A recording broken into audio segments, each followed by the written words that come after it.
What if I told you that one of the world's most valuable companies worth trillions today almost never existed? You won't believe this. Apple, the brand we now treat like a religion, came terrifyingly close to failure more than once. The truth revealed is that Steve Jobs, the genius behind it all, wasn't always the confident visionary we imagine. In fact, he was a misfit kid, a college dropout, and later, a man fired from the very company he built. Most people think success comes from flawless planning, perfect timing, or powerful investors. But what no one tells you is that the empire of Apple was born out of mistakes, rebellion, and failure that almost ended everything. And here's the shocking story: those same failures became the secret behind Jobs' greatest triumphs. This isn't just another success story. It's about what really happened when a stubborn dreamer refused to quit, even when the world told him it was over. It's about the hidden lessons inside the failures that billionaires don't want you to see. And if you've ever doubted your own journey, if you've ever wondered whether your mistakes mean the end, this story will change everything. Because what happened with Steve Jobs proves one thing: it almost didn't work. But when it finally did, it changed the world forever. Humble beginnings. The misfit boy Steve Jobs wasn't born into wealth, privilege, or even a stable family. He was the son of a Syrian immigrant who gave him up for adoption, and from the very beginning, his life looked nothing like the polished biographies you'd expect from a future billionaire. Raised by a modest middle-class family in California, he carried the identity of an outsider, someone who didn't quite belong. You won't believe this, but that sense of being different became his greatest weapon. While other kids were busy fitting in, Jobs was busy rebelling. The truth revealed later is that this restlessness wasn't a flaw, it was the spark. In school, he wasn't the star student. In fact, teachers often labeled him as a troublemaker. He questioned authority, challenged rules, and refused to accept things as they were. Most saw him as a misfit. But what no one tells you is that behind this defiance was an insatiable curiosity. Jobs loved tinkering with gadgets, pulling them apart just to see how they worked. No one saw it coming, but those endless hours of curiosity were rewiring his brain to think differently. While others memorized facts, he was rewiring the future. But here's the shocking story: while his peers followed the traditional path, Jobs wandered into something unexpected. As a teenager, he crossed paths with another restless spirit, Steve Wozniak. Together, they discovered a shared obsession for electronics. Late nights in garages, hours of trial and error, and a lot of failures that almost didn't work. All of it became their training ground. This wasn't just a hobby, it was the secret behind their bond. And yet, at that point, nobody could imagine what really happened next. Jobs wasn't just rebellious, he was visionary in his stubbornness. He believed rules existed to be broken, that design mattered as much as function, and that technology could be beautiful. People laughed at him, brushed him off as unrealistic, but that hidden lesson, believing in the impossible, was shaping his destiny. You won't believe this, but the very traits that made him a problem in school later made him unstoppable in business. And the irony? The very system that underestimated him would one day worship his name. Think about it. A kid labeled as a nuisance, drifting through classes, building gadgets in garages, and annoying teachers. How does that turn into one of the most powerful business legacies in history? That's the shocking part. It could have ended here, with a misunderstood boy who never found his place. But instead, every rejection, every misfit label became fuel. He was learning what really mattered: that the world doesn't reward those who fit in, it rewards those who stand out. And this lesson, it changed everything. But just when he thought he was simply a kid lost in curiosity, something bigger was brewing in that garage. What started as scraps of wires and makeshift machines was about to collide with the birth of a company that would shake the world. The truth revealed in the next chapter is almost unbelievable. How two young rebels in a cluttered garage nearly failed to convince anyone that their dream was worth a single dollar.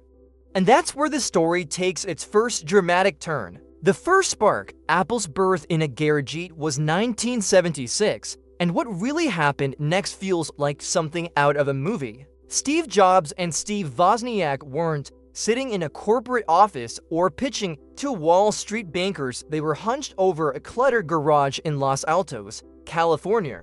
You won't believe this, but that garage crammed with parts, wires, and the smell of solder became the birthplace of Apple. At the time, it looked like nothing more than two kids messing around. The truth revealed is that those nights of trial and error weren't accidents. They were the foundation of a revolution. Wozniak was the engineer, a quiet genius who could build wonders out of scraps. Jobs, he was the visionary, obsessed not just with circuits, but with how machines could feel human.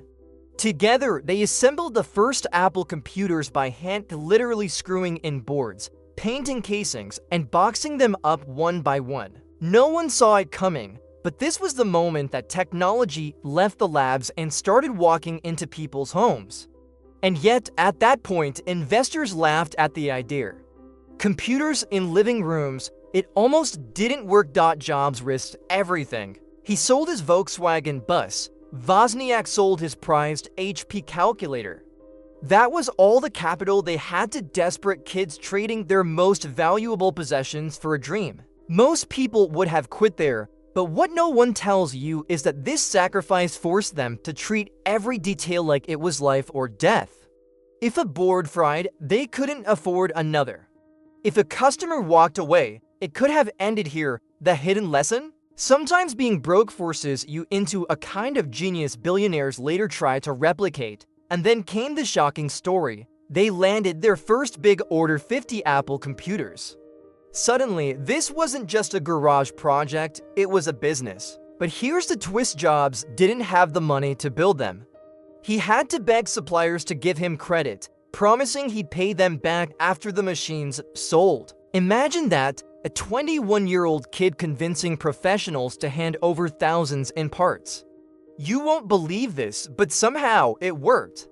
Still, there was a lingering question: how long could luck hold out? The first customers were stunned. Instead of massive, room-sized machines, Apple offered something small, sleek, and personal. Jobs pitched it not as a machine, but as a lifestyle, a tool for dreamers, students, rebels, and thinkers. This changed everything. The Apple I didn't just compute numbers.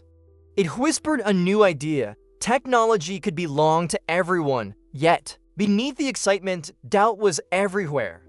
Investors hesitated, banks rolled their eyes, and competitors dismissed them as amateurs. No one saw it coming, but Apple was quietly rewriting the rules. But just when Jobs thought he had cracked the code, a storm was already building. The success of the Apple I opened doors to even bigger opportunities: funding, expansion, and fame. Yet with every breakthrough came a new challenge. And this time, it wasn't about building machines, it was about managing success. The shocking truth revealed in the next chapter? How Apple's meteoric rise would collide with Jobs' dangerous ego, leading to one of the most unexpected downfalls in business history. Early success and dangerous ego with Apple to exploded onto the market like nothing anyone had ever seen. Sleek, colorful, and surprisingly easy to use, it shattered the myth that computers were only for scientists or businesses. You won't believe this, but Apple went from a garage project to one of the fastest growing companies in America almost overnight. Investors who once doubted now begged to get in. And the truth revealed is that Jobs, still in his early 20s, became a millionaire before most people his age even graduated college. But here's the hidden lesson no one tells you: success can be as dangerous as failure. Jobs wasn't satisfied with being rich. He wanted greatness, perfection, something the world had never seen. When the Macintosh project began, he poured his soul into it, obsessing over every curve, every font, every pixel. You won't believe this. He even demanded the inside of the machine parts no customer would ever see look beautiful. That relentless pursuit of perfection made Apple products legendary. But it also made Jobs nearly impossible to work with. The shocking story is how quickly admiration turned to fear inside Apple's walls. Employees described Jobs as brilliant but brutal, inspiring but unforgiving. He pushed people past their breaking points, convinced genius only came through pain. Some called it visionary leadership, others called it abuse. And yet, what really happened was more complicated. Jobs' impossible standards created both miracles and meltdowns. No one saw it coming, but the same fire that built Apple was about to burn it from within. By the mid-80s, the Macintosh had launched with one of the most iconic ads in history, the famous 1980 for Super Bowl commercial. The world saw Apple as the rebellious underdog taking on corporate giants like IBM, but behind the scenes? Chaos. The Mac wasn't selling as expected. Jobs clashed daily with executives, board members, even his own team. The truth revealed is painful. Apple, the company he founded, started to turn against him. And here's the kicker, it almost didn't work because of him. Imagine this: you create something from scratch, turn it into a global sensation, and then watch as the very people you trusted begin plotting your removal.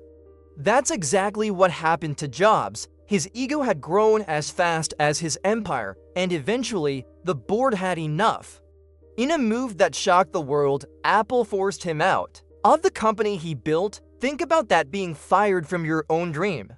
It could have ended here, and for most people, it would have. But Jobs wasn't most people, because just when everyone thought the story was over, the truth revealed itself. Exile became his greatest teacher.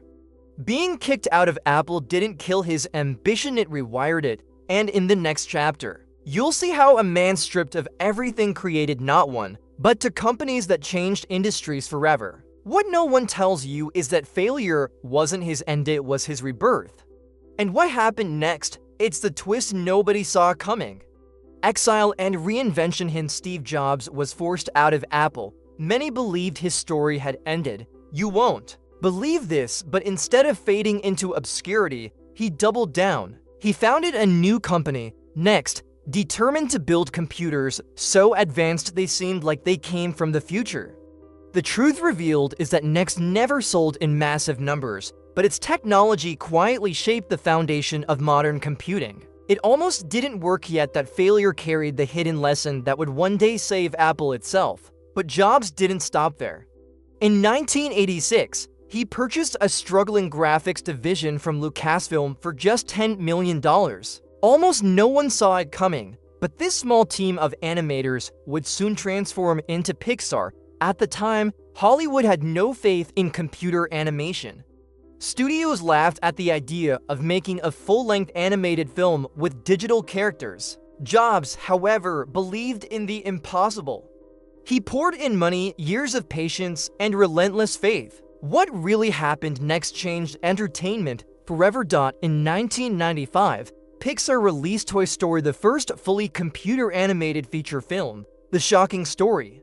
It became an instant classic, raking in box office gold and critical acclaim. Jobs, once labeled a failure, now stood at the center of two revolutions: technology and storytelling. No one tells you this, but his years in exile weren't wasted, they were training.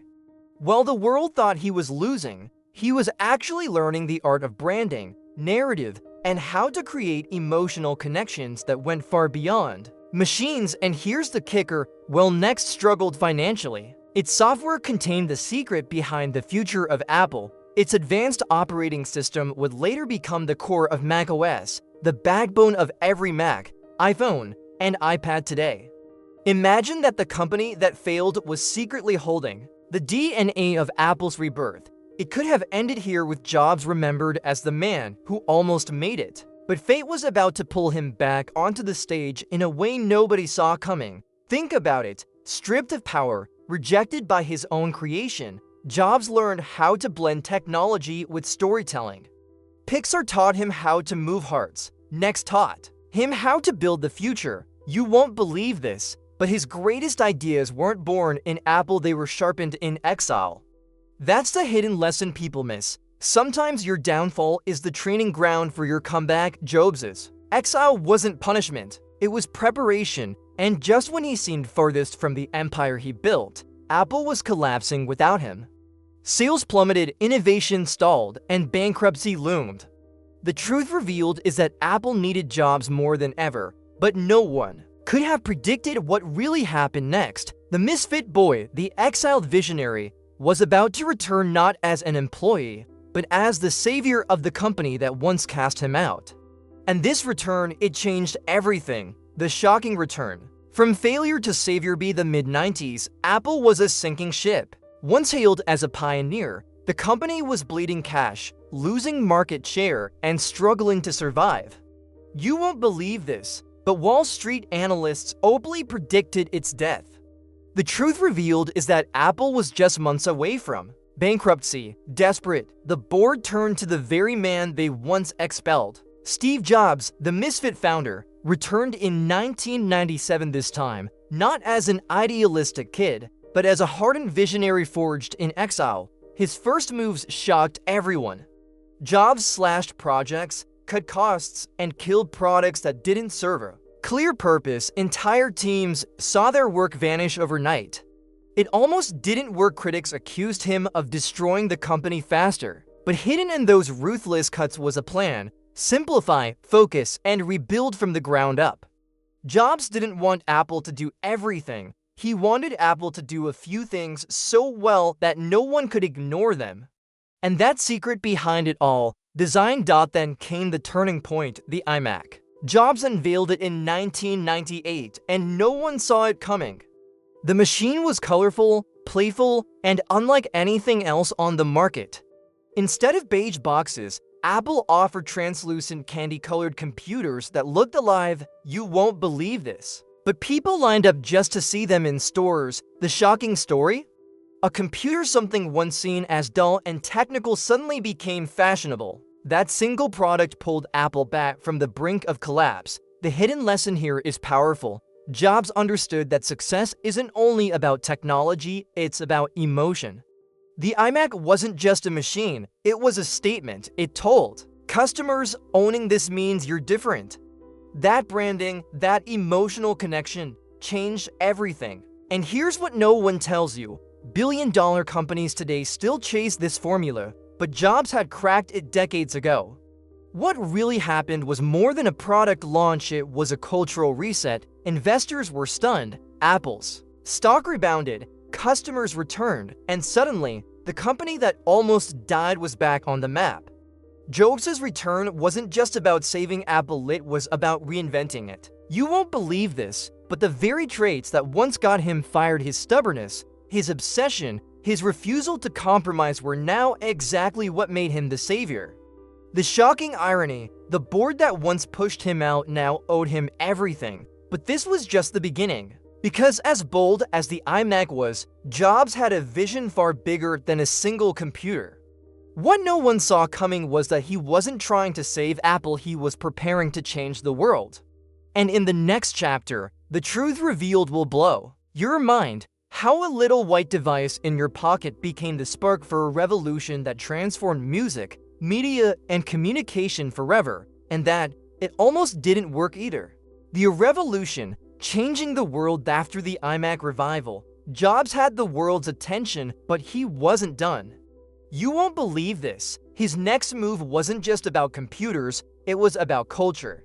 In 2001, Apple released the iPod, a sleek, white device that fit in your pocket and carried 1,000 songs. The truth revealed. It changed everything. Music wasn't just portable anymore, it was personal. Overnight, Apple wasn't just a tech company. It became a cultural icon, shaping the way we listen to the soundtrack of our lives. But Jobs didn't stop at hardware. He knew the iPod needed an ecosystem. Enter iTunes. Most people forget this, but before iTunes, music piracy was killing the industry. CDs were dying, record labels were desperate. Jobs swooped in with a simple solution: legal, cheap, and easy to access music. No one saw it coming, but Apple suddenly controlled not just the device, but the entire marketplace. The shocking story, record labels who once doubted him had no choice but to follow his lead. This wasn't innovation, it was domination. Then came the game changer, 2007, the iPhone. You won't believe this. But when Jobs held up that little black rectangle on stage, the world gasped. It wasn't just a phone, it was a camera, an internet device, a music player, everything in one. The truth revealed is that this single product reshaped entire industries, telecom, photography, media, and beyond. Billions of people today live inside the world Jobs created that day. And yet, at the time, critics mocked it. Some even said it almost didn't work. The hidden lesson. Here, visionaries don't just follow trends, they invent them. Jobs wasn't asking, "What do people want now?" He was asking, "What will they need tomorrow?" And when the iPad arrived in 2010, he did it again. No one tells you this, but even skeptics who laughed at a big iPhone couldn't deny the truth revealed later. The iPad opened the door to an entirely new category. From classrooms to hospitals, from art studios to boardrooms, it became a tool the world didn't know it needed until Jobs put it in their hands. But here's the shocking story most people miss. It wasn't just the products. It was the way Jobs made people feel. He sold emotion, not gadgets. Holding an iPod wasn't about music, it was about identity. Owning an iPhone wasn't about making calls, it was about belonging to the future. That secret behind Apple's rise is what no competitor could copy. You won't believe this, but billions of dollars later, they're still chasing that formula and failing. The hidden lesson: people don't just buy products. They buy meaning, and just when the world thought Jobs had reached the peak, life threw him his greatest challenge yet. Behind the standing ovations and the groundbreaking launches, a silent battle was consuming him. The truth revealed in the next chapter is heartbreaking. The man who gave the world so much was fighting a disease that no amount of innovation could cure. And what really happened next would leave millions inspired and devastated. The legacy beyond death. By the late 2000s, Steve Jobs stood at the peak of his influence, but behind the black turtleneck and standing ovations, a silent battle was raging.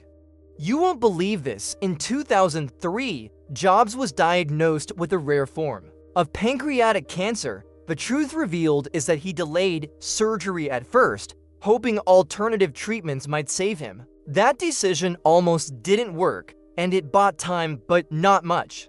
Even as his health declined, Jobs refused to step away. No one saw it coming, but his greatest lessons were yet to be delivered. Every product launch became more than a keynote. It was a performance of defiance. Frail, thin, yet burning with intensity, Jobs would walk on stage and unveil the future. The iPhone 4, the iPad 2, each time, audiences cheered, unaware of the pain he carried beneath the spotlight. What no one tells you is that those presentations weren't just about technology, they were a man racing against time, desperate to leave behind something greater than himself. And in a way, that urgency changed everything. Then came one of the most powerful moments of his life, the 2005 Stanford commencement speech. Standing before thousands of graduates, Jobs spoke not as a billionaire CEO, but as a man confronting mortality. Stay hungry, stay foolish. He urged a hidden lesson that resonated far beyond Silicon Valley. You won't believe this, but millions around the world still revisit that speech today, drawing courage from a man who admitted he was scared, yet unbroken. The shocking story: that talk became as iconic as any product he ever launched. By 2011, Jobs' health was visibly failing. Each public appearance carried weight, as if the world knew the end was near, yet he kept showing up. He introduced iCloud, FaceTime, Siri tools that now shape how billions live every day. The truth revealed is heartbreaking. Jobs wasn't just fighting cancer, he was fighting to make sure Apple's story wouldn't end with him. It could have ended here, with the company lost after its founder's death. But Jobs had already planted the seeds for something much bigger. On October 5, 2011, Steve Jobs passed away at just 56 years old. The news sent shockwaves across the globe. Crowds gathered outside Apple stores, leaving flowers, candles, and handwritten notes. No one saw it coming, but the grief felt universal, as if the world had lost not just a businessman, but an artist, a dreamer, a rebel who showed us what was possible. You won't believe this. People compared his death to the passing of cultural icons like John Lennon or Martin Luther King Jr. That's how deep his impact ran. And here's the hidden truth most people overlook. Jobs didn't just leave behind products. He left behind a way of thinking. A culture that fused technology with artistry, logic with beauty, business with emotion. Today, Apple is worth trillions, but its true value lies in something intangible, the belief that a misfit kid in a garage can change the world. But the story doesn't end here, because the real question is, what will you do with the lessons he left behind? So now the question is, what will you do with the lessons Steve Jobs left behind? You won't believe this, but his story proves that rejection, failure, and even exile can become the very fuel that powers your greatest comeback. The truth revealed is simple. It doesn't matter where you start, it matters how much you're willing to keep going when it almost doesn't work. Think about your own life. Are you playing it safe, waiting for the perfect timing, or are you willing to take risks like Jobs did in that garage? What no one tells you is that the biggest opportunities often hide behind the failures you're most afraid of. Learn from this mistake. Quitting too soon means you'll never see the breakthrough waiting on the other side. Jobs didn't just build products, he built a culture of thinking differently. And that hidden lesson is something you can carry into your own journey. What's your garage moment? What idea are you sitting on right now that could change everything if you dared to pursue it? If this story inspired you, then it's time to act. Don't just watch from the sidelines. Use this as proof that even the most impossible dreams can become reality. And before you go, subscribe to Legends of Business, turn on the notifications, and join us for more shocking stories, hidden lessons, and truths revealed from the greatest business legends of all time. Because trust me, you won't want to miss what's coming next.